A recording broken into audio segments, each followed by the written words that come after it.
ரிஷபராசிக்காரங்க நிறைய பேர் நல்லா இருந்தாலுமே நிறைய பேத்துக்கு வந்து எனக்கு இன்னும் கவலைகள் இருக்குது, குறைகள் இருக்குது, கணவன் மனைக்குள்ள சண்டை வந்துட்டு தான் இருக்குது அப்படின்னு சொல்லிட்டு ரொம்ப ஃபீல் பண்ணுறாங்க. அவங்களுக்கான வழிபாட்டு முறையை வந்து சொன்னீங்கன்னா நல்லாயிருக்கும். ரிஷப ராசிக்கு ஸ்ரீ ரங்கநாதர் வழிபாடு அப்படிங்கிறது மிகப்பெரிய அமைப்பாக இருந்துகிட்டு இருக்கும்.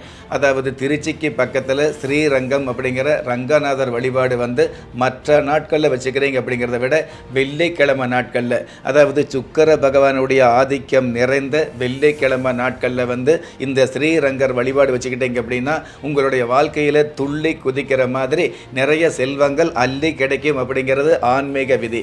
அப்படிப்பட்ட ஆன்மீக விதி நிறைந்த இந்த மாதிரியான அம்சங்கள் நிறைந்த இந்த வெள்ளிக்கிழமை வழிபாடு வந்து ஸ்ரீரங்கம் கோயிலுக்கு சென்று வரக்கூடிய பாக்கியத்தை, பொதுவாகவே இந்த ரிஷபராசிக்காரர்கள் ஸ்ரீரங்கம் கோயிலுக்கு போகும் பொழுது தனிப்பட்ட முறையில் போகிறோம் அப்படிங்கிறத விட குடும்பத்தோடு சேர்ந்து ஸ்ரீரங்கம் கோயிலுக்கு வெள்ளிக்கிழமை நாளில் பிரார்த்தனை பண்ணுறது நல்லது.